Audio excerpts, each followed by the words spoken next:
1975 সালের 25শে জুন ভারতের তৎকালীন প্রধানমন্ত্রী ইন্দিরা গান্ধীর নেতৃত্বে জরুরি অবস্থা অর্থাৎ ইমার্জেন্সি ঘোষণা করা হয়েছিল দেশে। প্রায় 21 মাস ধরে দেশের গণতন্ত্র ও সাংবিধানিক অধিকারগুলির ওপর ব্যাপক প্রহার চালানো হয়েছে। জরুরি অবস্থা চলাকালীন নাগরিকদের মৌলিক অধিকার কেড়ে নেওয়া হয়েছে, সংবাদ মাধ্যমের স্বাধীনতা কেড়ে নেওয়া হয়েছিল, গ্রেফতার করা হয়েছিল একের পর এক বিরোধী নেতাকে। বিজয় রাজে সিন্ধিয়া থেকে শুরু করে জয়প্রকাশ নারায়ণ, মোরারজি দেশাই, চরণ সিং, অটল বিহারী বাজপেয়ী ও লালকৃষ্ণ আদবানির মতো বহু নেতাকে গ্রেফতার করা হয়। ওই সময়ে প্রায় 1 লাখেরও বেশি মানুষ সরকারের বিরোধিতা করার অপরাধে গ্রেফতার হয়েছিল। বন্ধ হয়ে গিয়েছিল লোকসভা ও রাজ্যসভার নির্বাচন। প্রধানমন্ত্রী নরেন্দ্র মোদী এবং স্বরাষ্ট্রমন্ত্রী অমিত শাহ একাধিকবার এই দিনকে গণতন্ত্র ও সংবিধান হত্যার স্পষ্ট দৃষ্টান্ত হিসেবে বর্ণনা করেছেন। আর 2024 সালের জুলাই মাসে সেই ঘটনার 50 বছর পর জরুরি অবস্থা ঘোষণার দিনটিকে স্মরণ করে বিজেপি নেতৃত্বাধীন কেন্দ্র সরকার 25শে জুন দিনটিকে সংবিধান হত্যা দিবস হিসেবে ঘোষণা করেছে।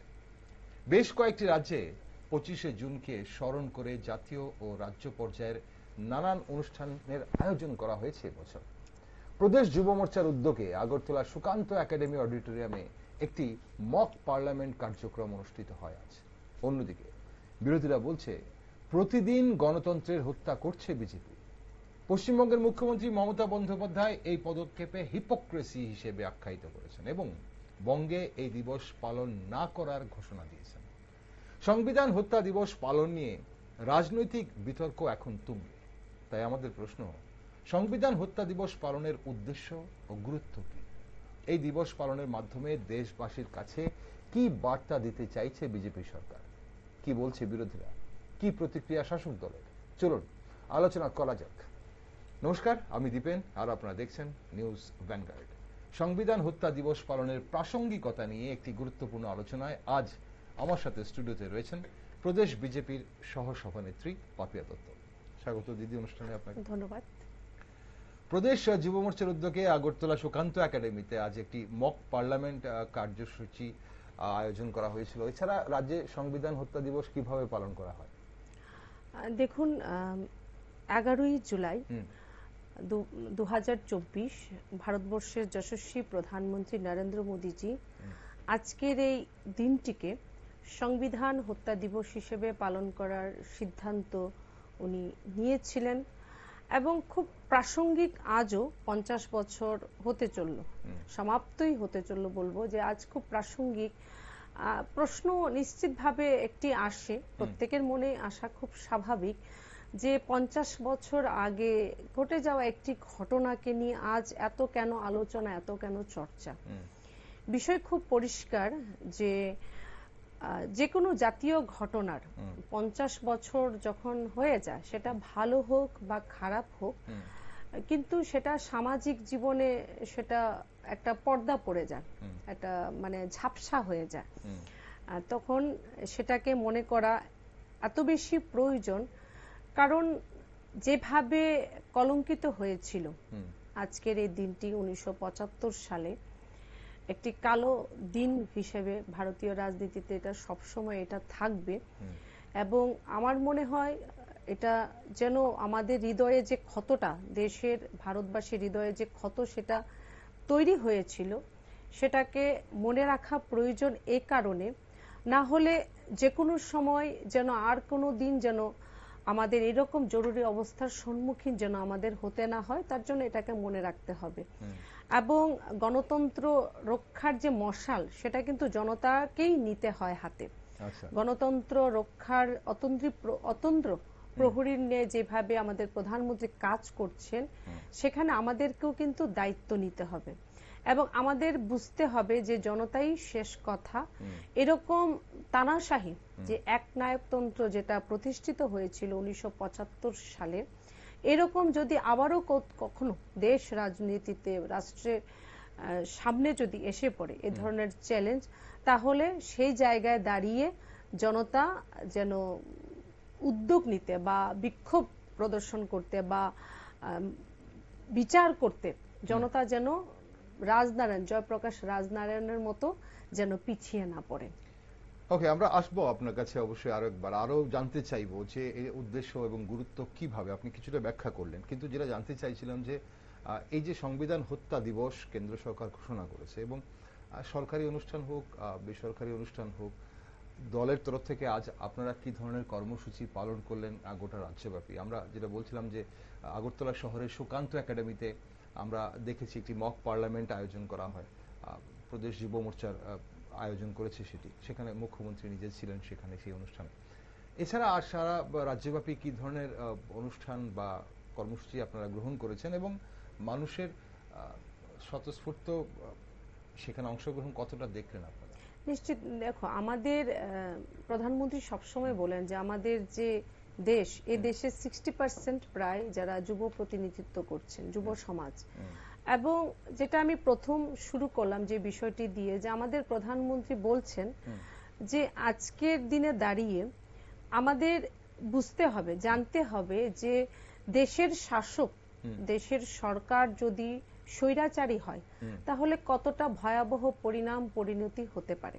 সেটা কিন্তু জরুরি অবস্থা আমাদের কাছে একটা উদাহরণ, একটি প্রমাণ।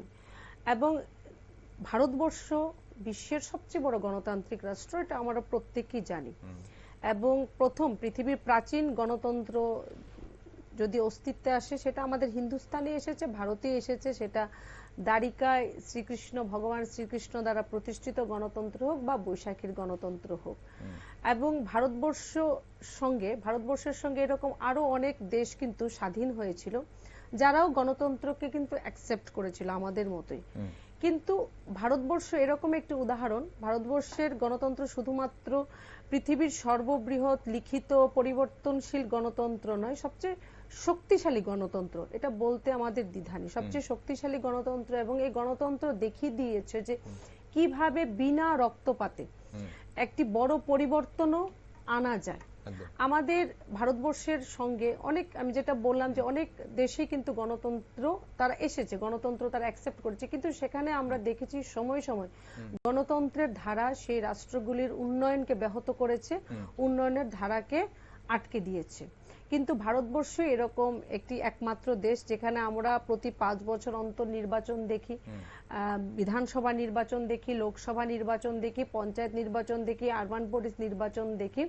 আমাদের রাজ্যের বিষয় আলাদা, এটা আমি ও প্রসঙ্গে আজ নাই গেলাম, সেটা আমরা যখন সময় আসে তখন তো আমরা বলি যে রাজ্যের স্থিতি আলাদা। কিন্তু ভারতবর্ষের বিভিন্ন রাজ্যে কিন্তু আমরা দেখি যে পরিবর্তন হয়, কিন্তু পরিবর্তন বিনা রক্তপাতে হয়। এটাই আমাদের দেশের গণতন্ত্রের গরিমা, যে আমাদের 75-76 বছরে গণতন্ত্রের শেকড় এত বেশি ভেতরে প্রবেশ করেছে যে আমরা বিশ্বকে আজ একটি উজ্জ্বল দৃষ্টান্ত আমরা স্থাপন করতে পারি। আজকের প্রজন্ম যেমন যুব মোর্চার উদ্যোগে যেরকম মক পার্লামেন্টের ব্যবস্থা করা হয়েছে, কারণ যুব সমাজকেও আজকে এগিয়ে আসতে হবে, যেটা বললাম যে আর এই ধরনের স্থিতির মুখোমুখি যেন আমাদের কখনো আর হতে না হয়। আজকের যুব সমাজকে এটা জানতে হবে এবং মানুষকে জানাতে হবে, জাগ্রত করতে হবে। তার জন্য এই ধরনের মক পার্লামেন্টের ব্যবস্থা করা হয়েছে। এবং পার্টির উদ্যোগে, ভারতীয় জনতা পার্টির উদ্যোগে আজকে বিভিন্ন জেলাতে, যেরকম আমিও এখন দক্ষিণ জেলা থেকে এসেছি, সেখানে বরাবরের মতো আমরা প্রতি বছরই এই দিনটিকে আমরা পালন করি। আমি যেটা বললাম যে সে ক্ষত কিন্তু আমাদের রয়ে গেছে, সে ক্ষত প্রচন্ড ভাবে আমাদের মধ্যে রয়ে গেছে। কারণ কিছুক্ষণ আগে তুমিও নিজে বললে যে সেই সময়টার ঘটনা, যে যখন কিভাবে, দেখো জরুরি অবস্থা কিন্তু কোন রকম অধ্যাদেশের কারণে আসে না, কোন রকম অর্ডিন্যান্সের কারণে আসে না, না আসে কিছু ঘটনার কারণে।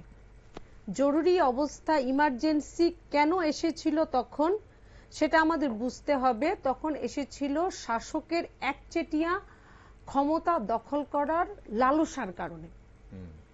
তৎকালীন প্রধানমন্ত্রীজির, ইন্দিরাজির যে ক্ষমতাকে দীর্ঘস্থায়ী করার যে ওনার স্বপ্ন, সেই স্বপ্নকে সফল করার জন্য, বাস্তব রূপ দেওয়ার জন্য ইমার্জেন্সি এ দেশে উনি জারি করেছিলেন, রাষ্ট্রপতিকে দিয়ে, তৎকালীন রাষ্ট্রপতি ফকিরউদ্দিন আলী আহমেদকে দিয়ে উনি জারি করেছিলেন। ইমার্জেন্সি আসে যখন দেশে মনে হয় যে একটা স্বৈরাচারী শাসক যখন থাকেন, তখন বিভিন্ন ধরনের ঘটনা হয়, আর ঘটনা যখন সংগঠিত হয় তখন অর্ডিন্যান্স আনার প্রয়োজনীয়তা হয়। আনা হয়েছিল। আমরা প্রত্যেকে জানি যে এখানে আমি কিছু তথ্য আজকে দিতে চাই যে উনি যখন কংগ্রেস প্রধানমন্ত্রী রূপে ইন্দিরা গান্ধীকে প্রতিষ্ঠিত করেন, তখন থেকে কিন্তু আমাদের দেশের মধ্যে একটি বড় পরিবর্তন খুব দ্রুত গতিতে আসে। ধীরে ধীরে দেখা যায় যে কংগ্রেসের যে বিভিন্ন প্রাতিষ্ঠানিক যে ইউনিটগুলি ছিল সেখানেও একটি পরিবর্তন আসে। কারণ সেখানে খুব স্বাভাবিক, সেখানে একটা বিক্ষোভ শুরু হয়, বিদ্রোহ শুরু হয়। আমরা প্রত্যেকে জানি যে ইন্দিরাজির প্রতি অনাস্থা দেখিয়ে এবং ইন্দিরাজির প্রতি অসন্তোষ দেখিয়ে কংগ্রেসের অনেক বড় বড় নেতৃত্ব তখন কংগ্রেস দল ছাড়তে বাধ্য হয়েছিলেন, সেই সিন্ডিকেট ছাড়তে বাধ্য হয়েছিলেন। তার মধ্যে কে কামরাজার জি আছেন, আমাদের এস.কে পাটিল আছেন, মোরারজি দেশাই আছেন। কিন্তু আজকের দিনে এটাও আমাদের বলা উচিত, আমাদের মনে হয় যে সেই সময় যারা কংগ্রেস দল ত্যাগ করেছিলেন সত্য এবং ন্যায়ের জন্য, তারা যদি ওইরকম সিদ্ধান্ত না নিয়ে তাদের সিদ্ধান্তটা যদি এরকম হতো যে না, দলের ভেতর থেকে আমরা বিদ্রোহ করব, পরিস্থিতির মুখোমুখি হব, তাহলে হয়তোবা এই দেশকে জরুরি অবস্থার মুখোমুখি হতে না হতো। যাই হোক, এটা হয়েছিল। কংগ্রেস দল ভেঙে দুটুকরো হয়ে গিয়েছিল। অনেক বড় বড় বরিষ্ঠ নেতা কংগ্রেস দল ছেড়ে বেরিয়ে এসেছিলেন, আমরা প্রত্যেকেই জানি। এবং সে সময়, ঠিক ওই সময় একটি প্রেক্ষাপটে 1969 রাষ্ট্রপতি নির্বাচন আসে। যে রাষ্ট্রপতি নির্বাচনে আমরা প্রত্যেকেই জানি, যারা অ্যাকচুয়ালি সংবিধান হাতে নিয়ে যারা ঘুরতে ভালোবাসেন, আমি তাদের উদ্দেশ্যে বলতে চাই, সংবিধান দেখানোর জিনিস নয়, সংবিধান হৃদয়ে থাকার বিষয়, শ্রদ্ধার বিষয়। যারা বলেন, তখন দেখা যায় যে কংগ্রেস দল, সম্পূর্ণ কংগ্রেস দল চেয়েছিলেন নীলম সঞ্জীবন রেড্ডিজিকে রাষ্ট্রপতি পদের জন্য, এবং মনোনয়নও ওনাকে দেওয়ার কথা ছিল। কিন্তু ইন্দিরাজি তখন হুইপ জারি করেছিলেন দলের সাংসদদের জন্য যে না, উনি আরেকজনকে ভিভি গিরিজিকে উনি রাষ্ট্রপতি পদে উনি বসালেন। সেই থেকে একটা অসন্তোষজনক একটা পরিবেশ নির্মাণ হয়েছিল কংগ্রেসের অভ্যন্তরে। 1969 এর পরে 71-এ যখন ইন্দিরাজি লোকসভা নির্বাচনে নির্বাচিত হয়ে আসেন, তখন আরো অনেক যে বাতাবরণটা, এই যে অস্থির পরিবেশ কংগ্রেসের মধ্যে, সেটা আরো অনেক বেশি বেড়ে যায়। এবং সম্পূর্ণ যে প্রাতিষ্ঠানিক যে ইউনিটগুলি আছে কংগ্রেসের, যেটা সম্পূর্ণভাবে ইন্দিরাজির হাতে চলে যায়, ইন্দিরাজির দখলে চলে যায়। এবং কংগ্রেসের সাংগঠনিক যে দখল, সেটাও ইন্দিরাজির হাতে চলে যায়। সরকার তো ওনার ছিলই। সেই থেকে দেখা গেল যে ফ্রম 1971 থেকে 1975 পর্যন্ত সম্পূর্ণ দেশে একটি অরাজকতা তৈরি হয়। মুদ্রাস্ফীতি বাড়তে থাকে এবং ল অ্যান্ড অর্ডার ভেঙে পড়ে। কোথাও কোন রকম বিচার বিভাগ যেটা, আইন বিভাগ যেটা, সেগুলো সম্পূর্ণরূপে ভেঙে পড়ে। সেই সময় আমরা প্রত্যেকে জানি যে, আমি যেটা বললাম যে জয়প্রকাশ নারায়ণজি, উনি সেই বিহারে ছাত্র আন্দোলনকে তখন নেতৃত্ব দিচ্ছিলেন। তার আগে যদি একটি ঘটনা, যে 1974-এ, আমার ইয়ারটা মনে হচ্ছে 1974, গুজরাটে তখন নির্মাণের আন্দোলন শুরু হয়, নবনির্মাণ আন্দোলন, কারাপশনের বিরুদ্ধে আন্দোলন শুরু হয়। তৎকালীন কংগ্রেসের যিনি মুখ্যমন্ত্রী ছিলেন চিমন ভাই পটেল, উনি বাধ্য হয়েছিলেন নবনির্মাণ আন্দোলনের ফলে উনি পদত্যাগ করতে। এবং এই যে পদত্যাগ, এটা সম্পূর্ণ ভারতবর্ষের মধ্যে একটি ব্যাপক প্রতিক্রিয়া সৃষ্টি হয়েছিল, আর একটা প্রভাব পড়েছিল। এবং ঠিক ওই সময় জয়প্রকাশ নারায়ণজির আন্দোলন, ছাত্রদের নেতৃত্ব দেওয়া, বিহারের মানুষকে জাগিয়ে তোলার কাজ উনি করছিলেন। এবং সেই সময় যে 1974-এ একটি বড় আন্দোলন সেখানে শুরু হলো। এবং যারা সাক্ষী, তারা বলেছিলেন যে সেই আন্দোলনে পুলিশের লাঠিচার্জ চলে, এবং নানাজি দেশমুখ যদি না থাকতেন তাহলে জয়প্রকাশ নারায়ণজিকে হয়তোবা সেদিন নির্মমভাবে হত্যাই করা হতো, কারণ অত্যাচারটাও নির্মমভাবে হয়েছিল। এবং এই প্রসঙ্গে আরেকটু তথ্য আমি দিতে চাই। 28 অক্টোবর 1974, 28 অক্টোবর তৎকালীন যিনি কংগ্রেস সভাপতি, সম্ভবত নবকান্ত বড়ুয়া, আমি যদি নামটা সঠিক বলে থাকি, বড়ুয়া যিনি ছিলেন, উনি তখন পাটনায় যখন উনি গেলেন, তখন উনি কংগ্রেস ভবনে যাওয়ার সময় রাস্তায় 9 বছরের একটি শিশুকে উনার গাড়ি একদম পিষে চলে যায়, কিন্তু ওই বাচ্চাটি মারা যায়, ওই শিশুটি মারা যায়, কিন্তু উনার গাড়ি, তৎকালীন কংগ্রেসের যিনি সর্বভারতীয় সভাপতি, উনার গাড়ি কিন্তু থামেনি। শিশুটিকে চেপে হত্যা করা হয় গাড়ির নিচে, বলে যে হত্যাই করা হয়, কারণ উনার গাড়ি সেখানে থামেনি। তারপর পুলিশ এসে সেই মৃতদেহটি উদ্ধার করে। সেই জায়গা থেকে বলা যায়, মোটামুটি ভাবে বলা যায়, এই যে বিদ্রোহ আন্দোলন আরো অনেক বেশি আকার ধারণ করে এবং ইন্দিরাজির অপসারণের দাবি আরো অনেক বেশি তখন প্রখর হয়। এবং আমাদের জয়প্রকাশ নারায়ণজীর যে সম্পূর্ণ ক্রান্তির স্লোগানও আরো অনেক বেশি তীব্র হয় সেই জায়গায় দাঁড়িয়ে, এবং ধীরে ধীরে অরাজকতা তৈরি হয়। এবং সেই ঠিক ওই মুহূর্তেই আমরা সবাই জানি যে 1975 12ই জুন ঐতিহাসিক রায় এলাহাবাদ হাইকোর্ট দিয়েছিল যে ইন্দিরা গান্ধীজির যে রাজনারায়ণজীর বিপক্ষে মামলার একটি রায়, যে ইন্দিরাজির যে নির্বাচনে রায়বেরিলি থেকে যে উনি নির্বাচনে লড়াই করেছেন এবং নির্বাচনী আচরণ বিধি লঙ্ঘন করার জন্য ইন্দিরাজির সম্পূর্ণ বিপক্ষে ছিল সেই রায় ছিল যে ইন্দিরা গান্ধীজি আর নির্বাচনে লড়াই করতে পারবেন না, আগামী 6 বছর ওনাকে পার্লামেন্টারি যে বিষয় থেকে উনাকে খারিজ করে দেওয়া, উনার প্রধানমন্ত্রিত্ব পদও উনাকে খারিজ করে দেওয়া হয়। কিন্তু উনি তখন প্রধানমন্ত্রীর পদ উনি থাকতে পারেন না এই ধরনের রায়ের পর, কিন্তু উনি সেটা ছাড়তে নারাজ, উনি পদত্যাগ করতে নারাজ। সেই সময় ওনার বাসভবনে, প্রধানমন্ত্রীর বাসভবনে দূর দূরান্ত থেকে বাস ভর্তি করে মানুষজন আনা হতো, সে সমগ্র বিশ্বকে দেখানোর জন্য যে আমার জনপ্রিয়তা আকাশচুম্বী গগনচুম্বী এরকম দেখানোর জন্য দেখানো হতো। ঠিক কিছুদিন পর আমাদের সুপ্রিম কোর্টের রায় আসে, হাইকোর্টের রায়কে স্টে করা হয়, কিন্তু সেই স্টে অর্ডারটা খুব সুকৌশলে এরকম ভাবে করানো হয় যে ইন্দিরাজি প্রধানমন্ত্রীর পদে থাকতে পারবেন, উনি লোকসভায় চর্চায় অংশগ্রহণ করতে পারবেন, মানে বলা যায় শুধুমাত্র ভারতবর্ষ নয়, বিশ্ব রাজনীতিতে, বিশ্বের গণতান্ত্রিক ইতিহাসে প্রধানমন্ত্রীজির পদকে টিকিয়ে রাখার যে প্রয়াস অপমানজনক পদ্ধতিতে, এই প্রয়াস এই ভারতবর্ষে আমাদের দেখতে হলো যে ভারতবর্ষকে বিশ্বের গণতন্ত্রের জননী বলা হয়। খুব সুকৌশলে একটি রায় আনা হয় যেন ওনাকে প্রধানমন্ত্রীর পদ থেকে পদত্যাগ করতে না হয়, যে উনি লোকসভায় নির্বাচনে যে কোনো আলোচনায় উনি অংশগ্রহণ করতে পারবেন, বাট উনি ভোটাধিকার প্রয়োগ করতে পারবেন না, কারণ উনি সংসদের সভ্য পদ হারিয়ে ফেলেছেন।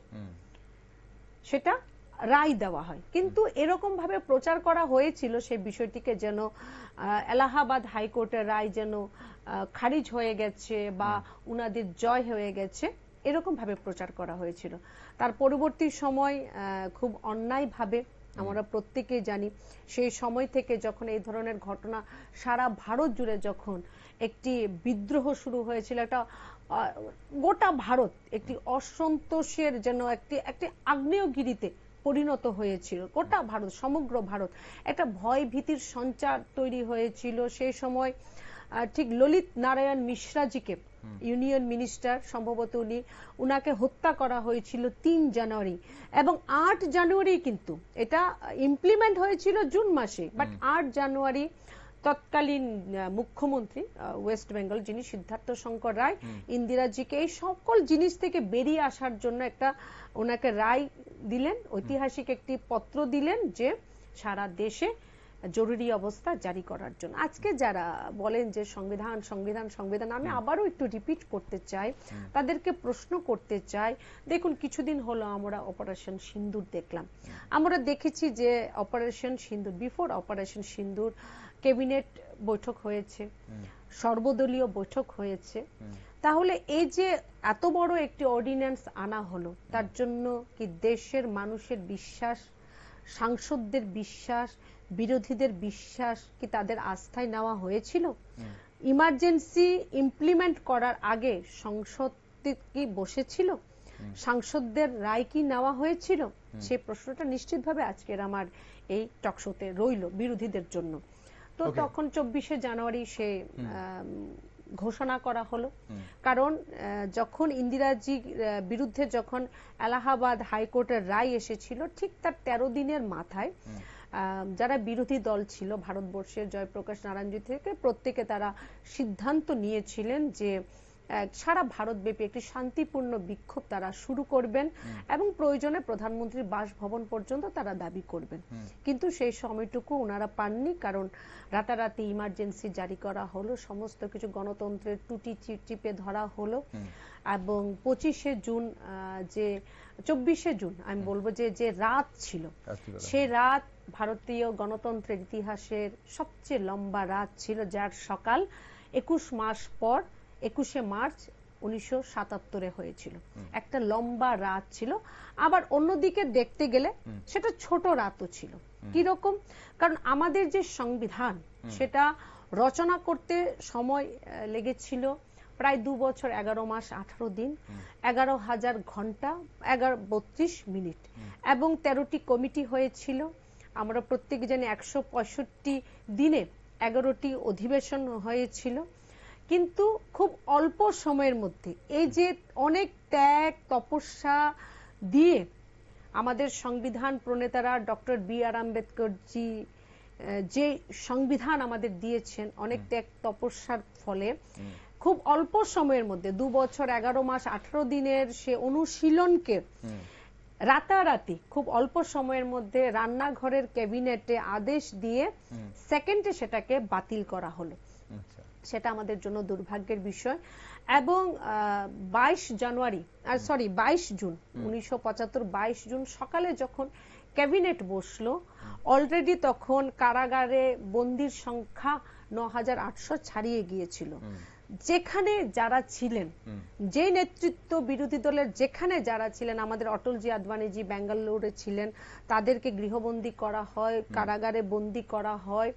ভারতবর্ষে প্রায় 1 লাখ প্রায় 13 থেকে 14 হাজার বিরোধী দলের রাজনীতিবিদদের কর্মীদের বিনা বিচারে কারাগারে বন্দী করা হয়। মিসা আইন আনা হয় সেটাকে, এবং মিসা আইনকে 3 সপ্তাহে 3 বার সংশোধন করা হয়, তাকে শক্তিশালী করা হয়, ডিআইআর আইনে গ্রেপ্তার করা হয় বিনা বিচারে। বিচার করা যাবে না, বিচার হবে না, বন্দী করা হয়।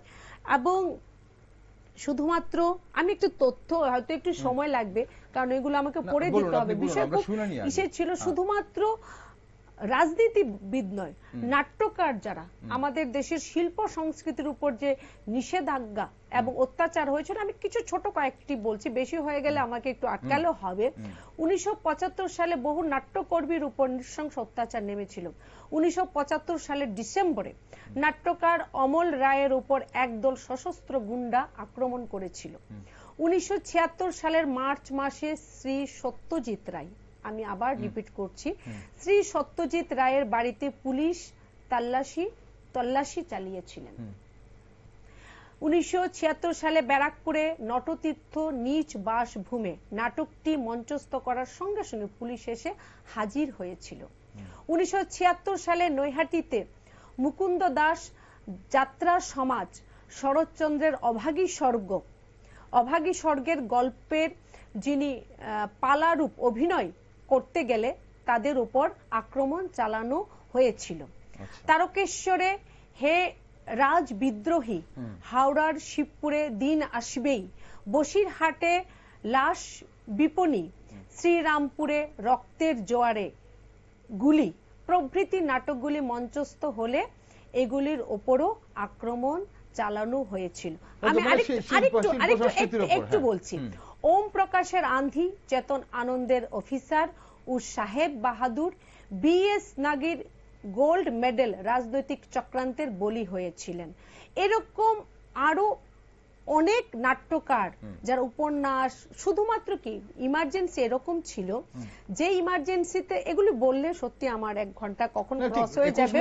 আমি শুধুমাত্র মানুষকে বন্দী করা হয়নি, সেই সময় বন্দী হয়েছিল কলম, সাংবাদিকদের কলম বন্দী হয়েছিল, সেই সময় চিন্তা চেতনা বন্দী হয়েছিল। এবং কবিগুরু রবীন্দ্রনাথ ঠাকুরের বেশ কয়েকটি সঙ্গীত আমি বলছি, ব্যর্থ প্রাণের আবর্জনা পুড়িয়ে ফেলে, আমার যে দিন ভেসে গেছে চোখের জলে, আমারে বাঁধবি তোরা, সে বাঁধন কি তোদের আছে, আমি ভয় করব না, ভয় করব না, আমার নতুন যৌবনের দূত, তারপর একই অন্ধকার এ ভারত ভূমি, এবার আমার অসীম পাথার, এখনো আধার রয়েছে হে না, তোদের বাঁধন যত শক্ত হবে, কোন ভীরুকে ভয় দেখাবি, দুঃখের তিমির যদি জ্বলে, দুঃখের বেশে এসেছে বলে, দেশ দেশ নন্দিত করি বেদনার মতো, বাঁধন ছেঁড়ার সাধন হবে।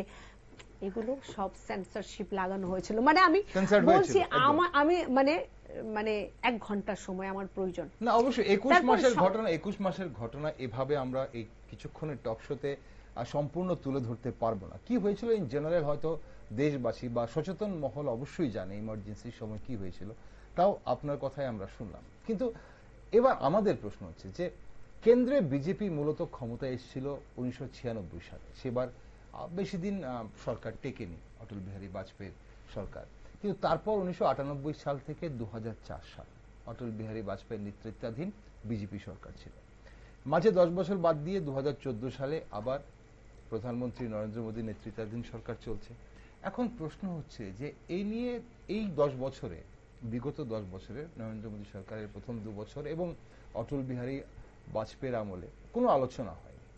এখন এই তৃতীয় ফেজে এসে কেন এই নিয়ে বা সংবিধান হত্যা দিবস নিয়ে তৎপর হলো মোদী সরকার বা বিজেপি সরকার? না, সেটা আমি অ্যাটলিস্ট আমি যেদিন থেকে ভারতীয় জনতা পার্টিতে আছি, আমরা প্রতি বছর পার্টির উদ্যোগে আমরা এই দিনটিকে স্মরণ করে থাকি, মনে করে থাকি। কারণ এই দিনে আজকে আমাদের মনে হয় যে তাদেরও শতকোটি প্রণাম জানানো উচিত, যারা সংঘর্ষের মানসিকতা নিয়ে এই তানাশাহী স্বৈরতন্ত্রের বিরুদ্ধে যারা লড়াই করেছিলেন, মিসা আইনে যারা গ্রেপ্তার হয়েছিলেন। কারণ আমি বলতে চাই যে ভারতবর্ষের মাটিতে গণতন্ত্রের যেটা বললাম যে সুগন্ধ কিন্তু খুব তীব্র, কারণ তাদের লড়াই সংগ্রামের সংঘর্ষেরই পরিণাম যে আফটার ইমার্জেন্সি 1977-এ প্রথম স্বাধীনোত্তর ভারতবর্ষে প্রথম অকংগ্রেসী সরকার কিন্তু প্রতিষ্ঠিত হয়েছিল।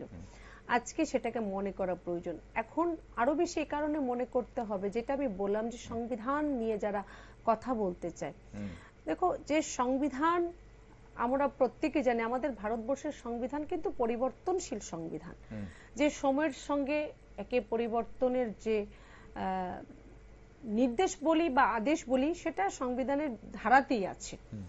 কংগ্রেস তাদের 53 বছরের শাসনকালে, 53 থেকে 55 বছরের শাসনকালে সংবিধানকে 77 বার তারা পরিবর্তন করেছিলেন।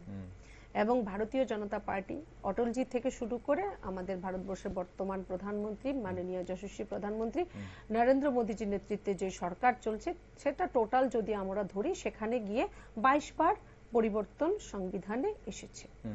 এখন প্রশ্ন হলো কারণ কি ছিল, পার্থক্যটা, বেসিক পার্থক্যটা কোথায় ছিল?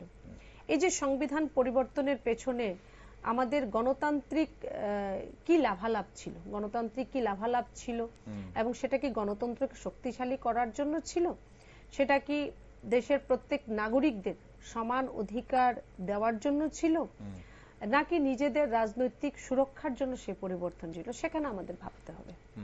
আমি প্রথম বলবো যে 1951 মানে তখন সংবিধান বোধহয় ঠিকভাবে প্রস্তুত হয়নি। সেখানে তৎকালীন যিনি প্রধানমন্ত্রী জওহরলাল নেহরুজি সেখানে সংবিধান সংশোধন করালেন। প্রথম সংবিধান সংশোধন কিসের জন্য? অভিব্যক্তি মানে মত প্রকাশ। আমরা মত প্রকাশ, এই যে আমি কথা বলছি, আমি টক শোতে আসতে পারবো না, আমি আমার মত প্রকাশ করতে পারবো না, অভিব্যক্তির স্বাধীনতা, বাক স্বাধীনতাকে খর্ব করার জন্য সেই সংশোধন আনা হয়। 24তম সংবিধান সংশোধন 1951-এ ইন্দিরাজির সময় এসেছিল। কেন এসেছিল সেই সংবিধান সংশোধন? মৌলিক অধিকারকে আরো খর্ব করার জন্য, সীমিত করার জন্য সেই সংবিধান সংশোধন করা হয়েছিল। সংবিধান সংশোধন, তার পরবর্তী সংবিধান সংশোধন 39তম সংবিধান সংশোধন, যেটা ডিউরিং ইমার্জেন্সি আনা হয়েছিল, ভীষণ ইম্পর্টেন্ট। 1975 সালের 10ই অগাস্ট সম্ভবত, যদি আমি তারিখটি ভুল না বলে থাকি। কেন আনা হয়েছিল? সেটা আনা হয়েছিল প্রধানমন্ত্রীকে, রাষ্ট্রপতিকে, উপরাষ্ট্রপতিকে বিচার বিভাগের বাইরে নিয়ে আসা হয়েছিল। মানে প্রধানমন্ত্রী চাইলে, উপরাষ্ট্রপতি চাইলে, রাষ্ট্রপতি চাইলে মার্ডারও করতে পারবেন, হত্যা করতে পারবেন, প্রয়োজন যদি হয় যে কোনো কিছু তারা করতে পারবেন। বিচার সেটা সুপ্রিম কোর্টে হতে পারবে না, হাইকোর্টে হতে পারবে না, সেটাকে সম্পূর্ণ যে কোনো সরকারি আদেশকে বিচার বিভাগের বাইরে নিয়ে আসা হয়েছিল। দেন 42তম সংবিধান সংশোধন আমরা প্রত্যেকে জানি, মানে সেগুলো প্রস্তাবনায় পর্যন্ত যেটা মানে সংবিধানের যে মূল স্ট্রাকচার সেটাকে ঘুরিয়ে দেওয়া হয়েছিল, প্রস্তাবনায় পরিবর্তন নিয়ে আসা হয়েছিল। 42তম সংবিধান সংশোধন করে বিধানসভা এবং লোকসভার যে মেয়াদ সেটাকে 6 বছর, 5 বছর থেকে 6 বছর বাড়িয়ে দেওয়া হয়েছিল, মানে ইন্টারনাল ডিস্টারবেন্সের কথা বলে।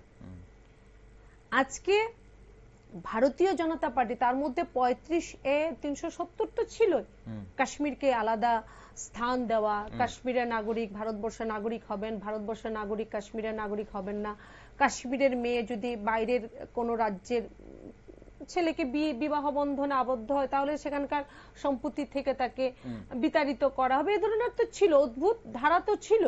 সে ধারাও কিভাবে প্রয়োগ হয়েছিল? 35A 370 ধারা সংসদের আলোচনা না করে, পার্লামেন্টে আলোচনা না করে রাষ্ট্রপতিকে দিয়ে স্বাক্ষর করিয়ে সেটাকে জারি করা হয়েছিল। আর ভারতীয় জনতা পার্টি সংবিধানের সংশোধন, ভারতীয় জনতা পার্টির শাসনে কখন সংবিধানে সংশোধন এসেছে আমাদের বুঝতে হবে। 101তম সংবিধান সংশোধন কিসের জন্য? সমগ্র দেশে এক দেশ, এক অর্থনৈতিক ভাবে, আমরা সাংস্কৃতিক ভাবে তো এক, সাংস্কৃতিক ভাবে এক, কিন্তু অর্থনৈতিক ভাবে যেন একতা আসে তার জন্য জিএসটি বাস্তবায়নের জন্য সংবিধান সংশোধন। 102তম সংবিধান সংশোধন কখন এসেছে? যখন ওবিসি, যারা বলেন আমরা এসসি ওবিসি দের জন্য অনেক কিছু চাই, আজকে এত বছর শাসন করে গেল দেশ, ওবিসিদেরও সাংবিধানিক স্বীকৃতি প্রয়োজন, সেটা রাষ্ট্রপ্রধানদের কান পর্যন্ত হয়তো পৌঁছানো গেছে, বাট হৃদয়কে স্পর্শ করা যায়নি, সেটা আলাদা বিষয়। সে 102তম সংবিধান সংশোধন করে ওবিসিদের সাংবিধানিক দরজা দেওয়ার কাজ ভারতবর্ষের প্রধানমন্ত্রী নরেন্দ্র মোদীজি করেছেন। 103তম সংশোধন কখন এসেছে? 103তম সংবিধান সংশোধন এসেছে আমাদের এই যে ইকোনমিক্যালি উইকার সেকশন, যারা ঠিক আছে, ইকোনমিক্যালি উইকার সেকশনকে সংবিধান সংশোধন আগে হয়েছে, পরে হয়েছে, আপনি বলতে চাইছেন পার্থক্য, আপনি পার্থক্য করুন। দুটো বলছি আমি, একটু ইকোনমিক্যালি উইকার সেকশন যারা, তাদেরকে সংরক্ষণ দেওয়ার জন্য সংবিধানের সংশোধন এসেছে। এবং সবচেয়ে বড় সংবিধান, আমি নারী হয়ে বলছি, এটা আমার বলতে ভালো লাগে, হাসি দিয়েও আমি বলি যে 5তম সংবিধান সংশোধন, সেটা ছিল শক্তিবন্ধন অধিনিয়ম, যেটা নারীকে পার্লামেন্ট এবং অ্যাসেম্বলিতে 33% নিয়ে বসার অধিকার নরেন্দ্র মোদীজি দিয়েছেন। এবং 6তম সংবিধান সংশোধনও আমাদের দেশে এসেছে, নরেন্দ্র মোদীজি করিয়েছেন। এই ধরনের বিভিন্ন সংবিধান সংশোধন, যে রাজ্যগুলিকে অধিকার দেওয়া হয়েছে যে পশ্চাৎপদ, মানে পিছিয়ে পড়া জাতি কে আছেন রাজ্যে, তাদেরকে চিহ্নিত করার অধিকার আগে একমাত্র কেন্দ্রের ছিল, বা সংবিধান সংশোধন করে যেন স্থানীয়ভাবে পিছিয়ে পড়া জাতিকে যেন আরো অনেক এগিয়ে নিয়ে যাওয়া যায়, তার জন্য রাজ্যগুলিকে অধিকার দিয়ে দেওয়া হয়েছে। ওকে দিদি, একটা জিনিস জানার আছে যে দেখুন, মানুষ, আমরা সাধারণ মানুষ বা দেশের জনগণ সরকার নির্বাচন করে দেশের জন্য, আইন বানানোর জন্য, মানুষের সুবিধার জন্য। এখন সেটা প্রথম কংগ্রেস ছিল, কংগ্রেস আইন করেছে, সংশোধন করেছে, বিভিন্ন আইনের সংশোধন, সংবিধান সংশোধন করেছে। এখন বিজেপি রয়েছে, বিজেপি যেটা প্রয়োজন মনে করছে সেটা করছে। এখন প্রশ্ন হচ্ছে, এই যে সংবিধান হত্যা দিবস পালন করছেন আপনারা, যেই সংবিধান হত্যা দিবস, সেই কালো দিন বলা হচ্ছে যে 25শে জুন 1975 সালে যেদিন জরুরি অবস্থা জারি করা হয়েছিল, 21 মাসের জরুরি অবস্থা, 21 মাসের দেশের মানুষের যন্ত্রণা, 21 মাসের শুধু লেখক, সাহিত্যিক, কবি, সাংবাদিক সবার যন্ত্রণা। তারপর 1977 সালে পরিবর্তন হয়, পট পরিবর্তন হয়, জনতা পার্টি, তৎকালীন জনতা পার্টি ক্ষমতায় আসে। কিন্তু মাত্র 3 বছর, দেশের মানুষ 3 বছর পর আবার সেই ইন্দিরা গান্ধী, আবার সেই কংগ্রেসকে ফিরিয়ে এনেছিল। তার মানে সেখানে মানুষ কি এত 21 মাসের যন্ত্রণা 3 বছরে কি করে ভুলে গেল? দেখুন, আজকে আমরা যদি ভারতবর্ষের রাজনৈতিক ইতিহাস দেখি, খুব দুর্ভাগ্যের বিষয় যে দেশ যখন স্বাধীন হয় এই স্বাধীনতার আন্দোলনে কিন্তু কংগ্রেসও যেরকম ছিল, দেশের অন্যান্য বিভিন্ন সংগঠনও কিন্তু ছিল। যদিও কংগ্রেস তখন কোন রকম রাজনৈতিক দল ছিল না, কংগ্রেস একটি প্ল্যাটফর্ম ছিল স্বাধীনতার যে চরমপন্থী নরমপন্থী আন্দোলন যখন প্যারালাল ওয়েতে চলছিল, সেগুলোকে যেন একটা প্ল্যাটফর্ম ছিল, সেগুলোকে বলা যায় ব্যালেন্স করার জন্য বা আন্দোলনটিকে একটি দিশা দেওয়ার জন্য গান্ধীজির বলবো গান্ধীজির নেতৃত্বেই বলা যায় অনেকটা একটা প্ল্যাটফর্ম ছিল, কোন রকম রাজনৈতিক দল ছিল না। এবং গান্ধীজি চেয়েছিলেন আফটার ইন্ডিপেন্ডেন্স, গান্ধীজি চেয়েছিলেন সে কংগ্রেসকে উনি বিলোপ করে দিতে চেয়েছিলেন, এটা তথ্য সহকারে আছে। বাট কংগ্রেস খুব সুচতুর ভাবে যে সেই কংগ্রেসকে সেই যেটা তৈরি হয়েছিল স্বাধীনতার জন্য সেটাকে হাইজ্যাক করে নিয়েছিল এবং স্বাধীনতার সমস্ত কৃতিত্ব তারা নিজেরা নিয়েছিলেন। দেশ স্বাধীন হলো, কংগ্রেস ক্ষমতায়, এবং সেটা ওই জায়গায় আমি গেলাম না, কার প্রধানমন্ত্রী হওয়ার কথা ছিল, কে হলেন সেটা দেশ জানে, কিন্তু সেটা আজকের বিষয় না, সেটা আরেকদিন আলোচনার বিষয়। কার প্রধানমন্ত্রী হওয়ার কথা ছিল আমরা প্রত্যেকে জানি। কারণ তখন থেকে যদি আজকের দিন পর্যন্ত আমরা দেখি যে দেখুন দেশ, আমি যেটা প্রথম বললাম যে দেশ যদি দেশ এবং দেশের প্রধান যদি স্বৈরাচারী হয়, একচেটিয়া মানসিকতা যদি থাকে, ক্ষমতার লালসা যদি থাকে, সাময়িক উত্থান হতে পারে। আজকে কিন্তু তার ভয়াবহ যে কংগ্রেসের ভয়াবহ পরিণাম আজ আমরা আজকে লক্ষ্য করছি যে কখনো যারা 400-র উপর ছিল দেশে, যারা 400-র উপর যাদের সিট ছিল, আজ তারা 100-র নিচে তারা নেমে গেছেন, দু সংখ্যায় আছেন। আর যাদের সংখ্যা, কিছুদিন আগে আমি দেখলাম আমাদের রাজ্যের বিরোধী দলনেতা যিনি মাননীয় জিতেন চৌধুরী এরকম কিছু একটি উনি মন্তব্য করছেন যে ভারতীয় জনতা পার্টি তো সেদিন এসেছে, সেদিনকার দল, এরকম একটা কিছু। আমি ওনাদের উদ্দেশ্য বলতে চাই, নিশ্চিত আমরা 1951 সালে জনসংঘ রূপে, দেন 1980 থেকে ভারতীয় জনতা পার্টি রূপে আছি, কিন্তু আমরা সে বিচার ধারা নিয়ে আছি। আমাদের বিচার ধারার রেজাল্ট যে কখনো যার 2টি আসন ছিল, 3টি আসন ছিল, আজ আমরা পরপর 3বারে আমরা প্রধানমন্ত্রী নরেন্দ্র মোদীজির প্রধানমন্ত্রী রূপে আমরা প্রধানমন্ত্রীজিকে পাচ্ছি, আমরা আজকে 3বারে আমরা ক্ষমতায় এসেছি। আর কংগ্রেসের যে স্বৈরচারিতার যে পরিণাম, কারণ ইতিহাস কখনো কাউকে ক্ষমা করে না, সেটারই পরিণাম যে 400-র উপর যাদের সিট সংখ্যা ছিল আজ তারা 200-র নিচে নেমে এসেছেন। এবং কমিউনিস্টরাও এত 1925 সালে নাকি ভারতের কমিউনিস্ট পার্টির জন্ম, 1925 সালে একটি দল, 1925 সালে প্রতিষ্ঠিত একটি দল, নিশ্চিতভাবে আমাদের ভারতীয় জনসংঘ বা জনতা পার্টির অনেক আগে সে প্রতিষ্ঠিত দল, তাহলে তাদের বিচারধারা কি আছে যে তারা মাত্র 3টি রাজ্যে তাদের ক্ষমতাকে প্রতিস্থাপিত অধিষ্ঠিত করতে পেরেছিলেন এবং আজ মাত্র একটি রাজ্যে তারা রয়ে গেছে। পশ্চিমবঙ্গে নিশ্চিহ্ন হয়ে গেছে, ত্রিপুরা রাজ্য নিশ্চিহ্ন হয়ে গেছে। বিরোধীরা এটাও বলছে যে 2024 সালে লোকসভা নির্বাচনের আগে 400 আসন পেলেই সংবিধান পরিবর্তন হবে, মানে বিজেপি এমপিদের এই ধরনের মন্তব্যের পরিপ্রেক্ষিতে দেখুন আমি বলছি এখন সেখানে একটা আবহাওয়া তৈরি হয়েছিল যে বিজেপি 400 আসন পেলে সেটা হবে, এই সংবিধান পরিবর্তন হয়ে যাবে। এখন সেই যে একটা ন্যারেটিভ চলেছিল, তাই মানে সংবিধানের এই বাঁচাও অভিযান করেছিল কংগ্রেস এবং বিরোধীরা, তো নির্বাচনে বিজেপির 240-এ থেমে যাওয়ায় এখন কি তাহলে এই ড্যামেজ কন্ট্রোল করার চেষ্টা হচ্ছে বলে অনেকেই মনে করছেন, অনেকেই বলছেন, এই যে সংবিধান হত্যা দিবস বলে, এটাকে কি বলবেন? দেখুন, আমি প্রথমেই বলেছি যে সংবিধান হত্যা দিবস এবং জরুরি অবস্থা, ভারতীয় জনতা পার্টির যে কর্মসূচি আছে সে কর্মসূচির মধ্যে এটাও একটি কর্মসূচি আমরা পালন করে অনেক আগে থেকে আসছি, এটা নতুন করে কিছু নয়।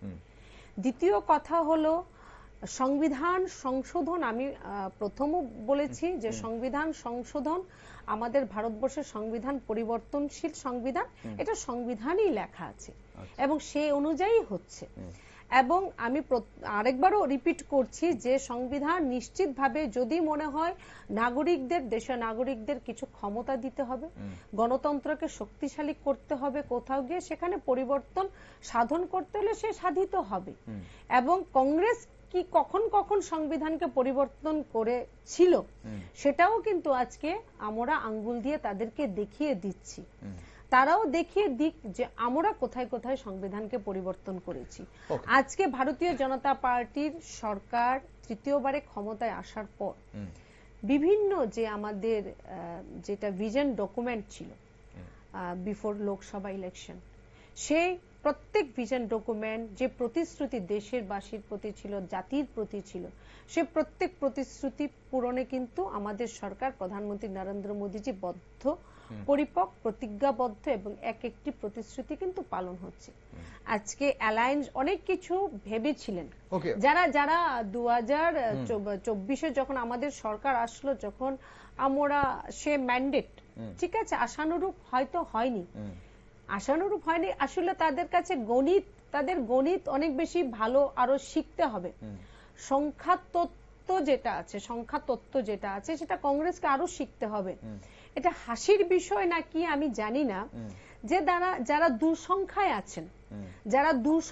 আছেন তাদের কাছে এটা জয়, আর আমরা যারা ভারতীয় জনতা পার্টি যারা তৃতীয়বারের মতো ক্ষমতায় এসে গেছি, নরেন্দ্র মোদীজি প্রধানমন্ত্রী রূপে বসে গেছেন, এটা তাদের কাছে পরাজয়। ওকে, আমরা সেই বিষয়ে বিস্তারিত যাচ্ছি না। আমরা একটু আজকের এই যে অনুষ্ঠানে, যেহেতু আপনারা সংবিধান হত্যা দিবস পালন করছেন এবং এখানে কংগ্রেস সভাপতি মল্লিকার্জুন খার্গে বলছেন যে বিগত 10 বছর ধরে বিজেপি সংবিধান হত্যা করে আসছে, তাই আর নতুন করে সংবিধান হত্যা দিবস পালন করার দরকার নেই, আপনারা প্রতি মুহূর্তে দেশের গরিব এবং বঞ্চিত মানুষদের আত্মসম্মান কেড়ে নিচ্ছেন। এই ধরনের বক্তব্য বিরোধীরা বলেছে।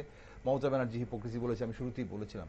এখন কথা হচ্ছে, দেখুন হিপোক্রেসি হয় ভোট ব্যাংকের রাজনীতির কারণে, ভোটারদের প্রলোভন দেখাবার জন্য, ভোটারদের ব্ল্যাকমেইল করার জন্য পা ভাঙার নাটক যিনি করতে জানেন ওটাকে প্রতারণা বলে।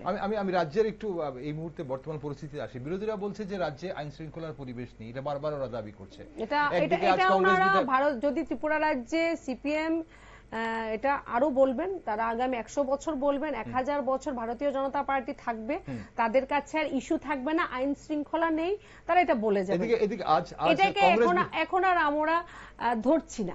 এটার জবাব আমরা অনেকদিন দিয়ে দিয়েছি সিপিএম কে, কারণ তারা থাকবেন না আরো আগামী হাজার হাজার বছর ভারতীয় জনতা পার্টি থাকবে, আর আইন শৃঙ্খলার ইস্যু নেই, আইন শৃঙ্খলা নেই, এটা তারা বলবেন। আজকে সুদীপ রায় বর্মনের একটি বক্তব্য, মানে গতকালকে ওনার একটি বক্তব্যকে কেন্দ্র করে বিজেপি জনজাতি মোর্চার পক্ষ থেকে বিধায়কের হোস্টেলের সামনে এসে বিক্ষোভ প্রদর্শন করা হয় এবং পরবর্তী সময় হোস্টেলের গেট এবং আসবাবপত্র ভাঙা হয় বলে খবর রয়েছে, ভাঙচুর। এখন বিরোধীরা যেই অভিযোগ করছে যে রাজ্যে আইন শৃঙ্খলা নিয়ে, একজন বিধায়কের বাসভবনে গিয়ে উনি যে বক্তব্য রেখেছেন সেই বক্তব্য ভালো কি মন্দ সেটা পরের বিষয়, কিন্তু এইভাবে যখন বিক্ষোভ প্রদর্শন করতে গিয়ে সরকারি, যেহেতু বিধায়কের হোস্টেল সেখানে ছিল, সেটা তো ভাঙচুর করা হয়, সেটাকে আপনি কিভাবে দেখছেন? দেখুন, আমি দুটো উত্তরই খুব সংক্ষেপে দিয়ে দেব, হয়তো আমাদের সময় গড়িয়ে এসেছে। আমি মাননীয় বিধায়কের জন্য একটি কথা এখানে আজকে বলছি যে আমাদের মাননীয় মন্ত্রী রতনলাল নাথজি কিছুদিন আগে উনি একটি বক্তব্য দিয়েছিলেন, যথাযোগ্য বক্তব্য, যে সিপিএম কেও তার দলের জাতের পরিচয় না দেওয়া। আজকে আমি ওনার কথাটি, আমি উক্তিটি আমি একটু রিপিট করতে চাই যে বক্তব্য বলবো না, যে মন্তব্য মাননীয় বিধায়ক, একজন বরিষ্ঠ নেতা আমি বলবো, উনি পেশ করেছেন সম্ভবত গতকাল ধলাই জেলার একটি কার্যক্রমে। আমি জানি না যে মানুষের প্রতি আমরা রাজনীতি করি, রাজনীতির জন্য অনেক কিছু আমাদের অনেক সময় আমাদের বলতে হয়, কিন্তু রাজনীতির জন্য একটি পার্টির প্রতি, বিরোধী দলের প্রতি, বিরোধী দলের নেতৃত্বের প্রতি এরকম বিষ থাকা উচিত নয় যে আমাদের যে ভাষা এবং যে শব্দ সেটার মর্যাদা লঙ্ঘন করা উচিত নয় বলে আমি মনে করি। উনি শুধুমাত্র এটা প্রথম নয়, আমি জানি না, আই ডোন্ট নো যে উনি কি সেটা নিজেকে জাহির করার জন্য করে থাকেন, নাকি কংগ্রেসও অস্তিত্বে আছে তার জন্য করে থাকেন, নাকি এটা ওনার স্বভাব সুলভ আচরণ, যে ধরনের উক্তি উনি বলে থাকেন বারবার। দেখেছি উনি অনেক সময় গঙ্গা জল নিয়ে ওনার অনেক নাটক মঞ্চস্থ আমরা দেখেছি, ন্যায় দণ্ড নিয়ে ওনাকে দৌড়তেও আমরা দেখি, আরো অনেক কিছু, যে মমতা ব্যানার্জির কথা বললাম যে পা ভাঙার নাটক, এগুলিও উনি উনি মমতা হয়তো তৃণমূলে কিছুদিন ছিলেন, তার জন্য উনি যখন বাই ইলেকশন ছিল ওনাকে আমি হাত ভাঙার নাটকও করতে দেখেছি।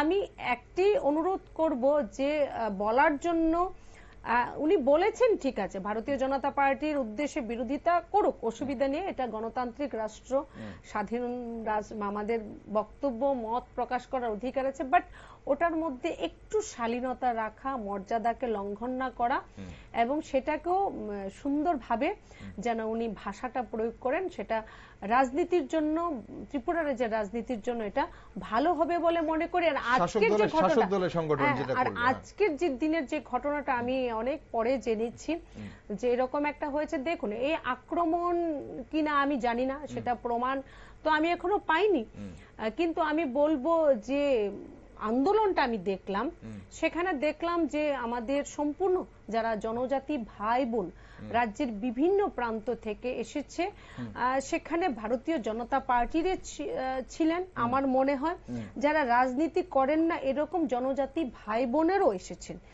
আমার মনে হয় এই যে অপমান, যে উক্তি উনি করেছেন, সেটা আমি আজকে বলতে পারছি না, আমি এটা বলা যায় না, সেটা যে মন্তব্য উনি করেছেন, সে মন্তব্যের জন্য শুধুমাত্র আমরা এই রাজ্যে পাহাড়ি বাঙালি জাতি জনজাতি ভাই বোন আমরা অনেক শান্তি সম্প্রীতির সঙ্গে বসবাস করে আসছি, একে অপরের সঙ্গে ভালোবাসা আমরা আদান প্রদান করে থাকি, যার জন্য আমার মনে হয় মাননীয় বিধায়কের এই ধরনের কুমন্তব্যে শুধুমাত্র আমার রাজ্যে, আমাদের রাজ্যের জনজাতি ভাই বোনেরা যারা, তারা আঘাত পাননি, আমরা প্রত্যেকে যারা আমরা আঘাত পেয়েছি।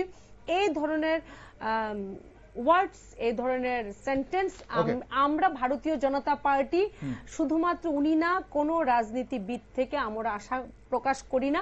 আর জিতেন বাবুর উদ্দেশ্য আমি একটু বলতে চাই, একদম ফুরিয়ে গেছে। আপনি বলেছেন, আপনি বিরোধী দলনেতাকে জন্য উনি অলরেডি বলেছেন যা বলার। আজকের জন্য অসংখ্য ধন্যবাদ, আপনারা বলেছেন। তবে রাজনৈতিক শিষ্টাচার এবং সৌজন্যতা বজায় থাকবে, আমার রাজ্যে অবশ্যই বজায় থাকবে, সেটা আমরাও চাই। আজকে আপনি সময় দিলেন, অসংখ্য ধন্যবাদ আপনাকে। দর্শক বন্ধুরা, 1975 সালের 25শে জুন রাতে ভারতের তৎকালীন প্রধানমন্ত্রী ইন্দিরা গান্ধী জরুরি অবস্থা অর্থাৎ ইমার্জেন্সি ঘোষণা করেন। ইন্দিরা গান্ধী 1971 সালের লোকসভা নির্বাচনের জয়ের বিরুদ্ধে রাজনারায়ণ মামলা করেছিলেন। আলাহাবাদ হাইকোর্ট রায় দেন যে তিনি নির্বাচনে প্রশাসনিক অপব্যবহার করেছিলেন, তাই ইন্দিরা গান্ধীর সংসদ পদ বাতিল এবং 6 বছর নির্বাচন লড়ার অযোগ্য ঘোষণা করা হয়। ইতিমধ্যে জয়প্রকাশ নারায়ণের নেতৃত্বে দেশ জুড়ে ছাত্র ও গণ আন্দোলন গড়ে উঠেছিল। এদিকে 70-এর দশকের শুরুতেই, বিশেষত 1973 সালের তেল সংকটের পর মুদ্রাস্ফীতি বেড়ে যায়, খাদ্য ঘাটতি হয়, দ্রব্যমূল্য বৃদ্ধি পায় এবং সরকার বিরোধী জনমত বাড়তে থাকে। এতে ইন্দিরা গান্ধীর রাজনৈতিক ভবিষ্যৎকে সরাসরি হুমকির মুখে পড়তে হয়। আর তখনই সংবিধানের অনুচ্ছেদ 352 অনুযায়ী অভ্যন্তরীণ নিরাপত্তা বিপদের ভিত্তিতে ঘোষিত হয় ইমার্জেন্সি। আর এই বিরোধী আন্দোলন তীব্র হয়ে ওঠে এই ইমার্জেন্সিতে। তারপর কি হয় বাকি সেটা সবটাই ইতিহাস, এবং তার জন্যই এই সংবিধান হত্যা দিবস পালন করছে বিজেপি। আগামী দিন এই দিবস কিভাবে পালন করা হয় এবং বিরোধীরা যে অভিযোগ করছে রাজ্যের আইন শৃঙ্খলা নিয়ে, দেশের আইন শৃঙ্খলা নিয়ে, সবকিছু নিয়ে, সেগুলো কোন দিকে যায় সেদিকে নজর রাখছি আমরা। তাই আপনারা চোখ রাখুন শুধুমাত্র নিউজ ভ্যানগার্ড।